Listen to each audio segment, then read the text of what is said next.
Vítajte pri prvej časti našeho roadtripu na najsevernejší bod Európy. Každá veľká cesta začína výberom správneho auta. A na roadtrip do Nórska by malo spĺňať niekoľko zásadných parametrov. Musí byť hlavne spoľahlivé, aby nás nenechalo stať niekde v horách. Musí zvládnuť náročné podmienky ako extrémne búrky, studené norské hory, prekvapivo horúce oblasti, šotlinové cesty plné ostrých kameňov.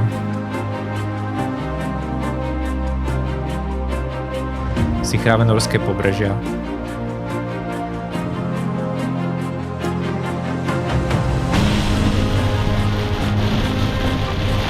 A znova husté dažde. Poďme si predstaviť možnosti, ktoré vzhľadom na podmienky v Norsku máme. Toto by bola ideálna voľba, toto veľmi dobrá voľba, toto skvelá voľba a toto najlepšia voľba. Naše auto sa však ani jednému z týchto nepodobá. Naše auto začalo svoju púť v USA v Ohio v roku 2001.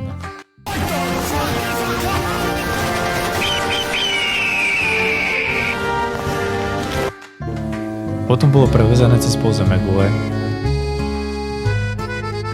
do Talianska, Neapolu, kde si ho v roku 2001 kúpil starší pán.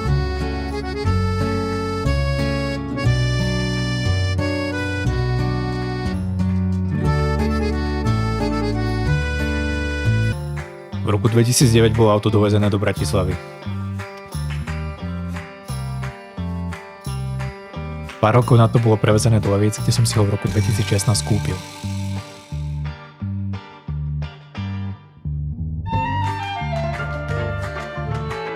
Nakoniec teda auto skončilo v drsnom okrese zvanom Humene. Teda u mňa. Tak schválne, máte nejaké tipy? Bude tu nejaká stará Amerika? Alebo tu nakoniec bude niečo úplne iné? Poďme sa teda spoločne na to pozrieť.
Poďme sa pozrieť, ako som sa k autu dostal. Po náročnom lete v USA, kde som ako študent vysokej školy pracoval, som naškrabal nejaké drobné na kúpu auta. Toto je originálny inzerát, ktorý som našiel. Auto už malo čo to nabehané, ale je to Honda, tie sú predsa povestné svojou spoľahlivosťou. Pri obhliadke auto vyzeralo relatívne dobre. Majiteľ sadol do auta a naštartoval a z mne záhadných dôvodov začal turovať motor. Pravil som si, že mi asi chce ukázať, aký má motor zvuk. Motor znel trošku hrubo, ale v tom momente som si nebol istý, či to patrí ku charakteru auta, alebo je to niečo iné. Nepozdávalo sa mi to, ale vonku bolo strašne sichravá zima a mne sa nechcelo ísť domov znova vlakom. Skúsil som zbiť cenu dole, ale Pankovi sa moc nechcelo. Nakoniec mi dal zľavu 50 eur, že na benzín. Tak som si teda kúpil svoje prvé auto. Hneď ale vyšli na povrch z tej skutočnosti. Nasledujúce dni doma som si všimol, že pri studenom štarte auto nedrží otáčky. Už som pochopil, prečo majiteľ turoval motor. A síce aby ho zahrial a vtedy otáčky držia. Týmto ho srdečne pozdravujem. Jazda bola plus minus normálna, ale keď auto stálo a motor bol ešte studený, chod motora bol takýto.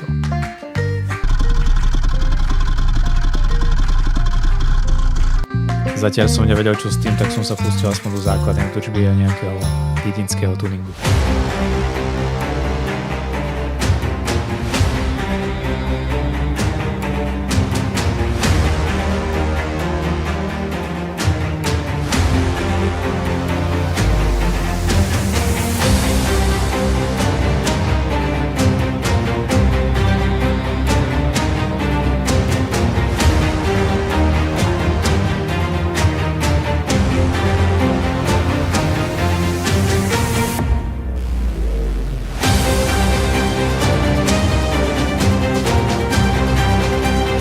Stále ma ale trápil ten zvuk motora.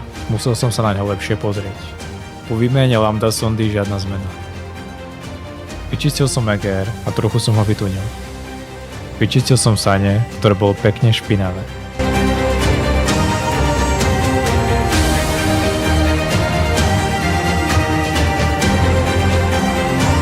Vyčistil som klapku voľnobehu.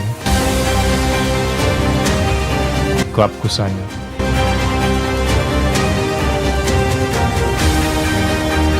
Všetko som zložil a tentokrát začal motor robiť toto. Sane som teda znova rozobral a zložil. Výsledok bol taký, že motor bežal stále rovnako. To byl darmo pokus, takže nevím jak. Nevím jak, vole, tady je konec náš. Tak som to nechal tak. Prešli 2 roky. Písal sa rok 2018 a ja som na jednom fóre našiel človeka, čo mal rovnaký problém. Do motora preinvestoval 2000 eur. A nič sa nezmenilo. Ďalší človek ale napísal, že stačí nastaviť ventily.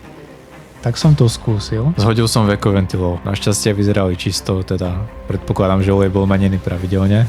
Ventily nemali žiadnu voľu, takže som ich nastavil a výsledok bol taký, že... Čáry v tom sú! Zázrak! Stal se zázrak!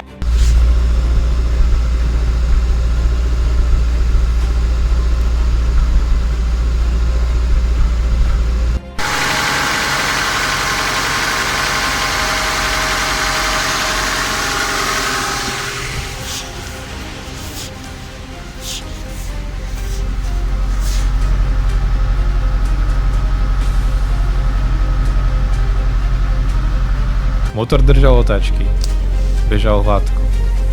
Skoro ako nový.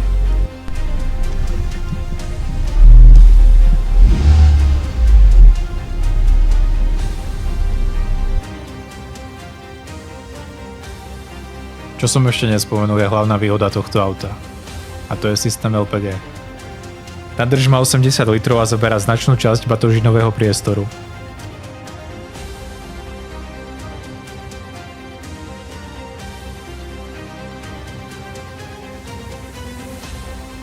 Ďalšou výhodou sú sedačky.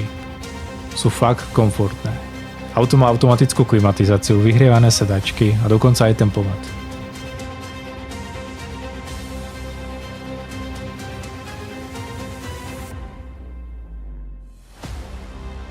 Jednou z nevýhod sú ale vysoké otáčky na diaľnici. Tým pádom auto hučí a znie to ako v lietadle. Auto už je nejakú dobu odstavené. Preto ho pre istotu skontrolujem. Pozrieme sa, ako beží motor.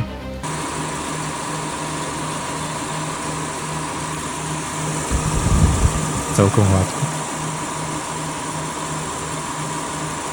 Nejaké stopy oleja zo spodu motora. Ale to je len pár kvapiek z veka ventilov. A tak staré auto vyzerá karoséria celkom dobre. Není tu ani veľa hrce. Ale teraz prejdeme na nevyhnutné opravy, bez ktorých na cestu nemôžem vyraziť.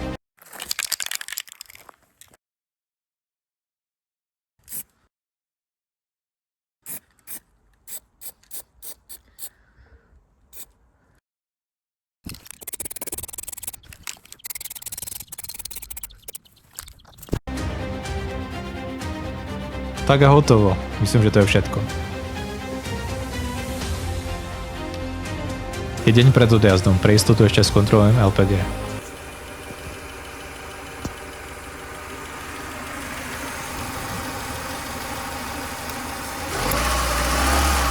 A hľadajte čo, katastrofa. LPG nefunguje. Teraz to už ale nevyriešim. Radšej sa pozrieme, na čo sa môžeme tešiť v nasledujúcej časti. Čaká nás cesta cez Poľsko. A že to nebude ľahké.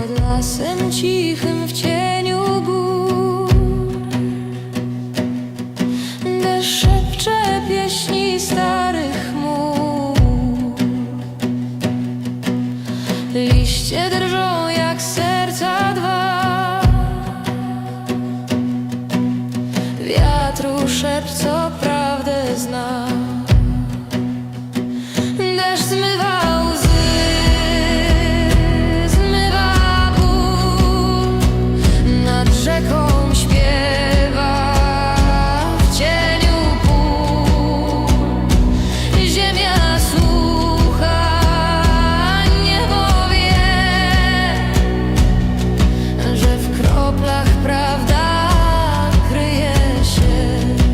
To je pre dnešok všetko, vidíme sa pri ďalšej časti.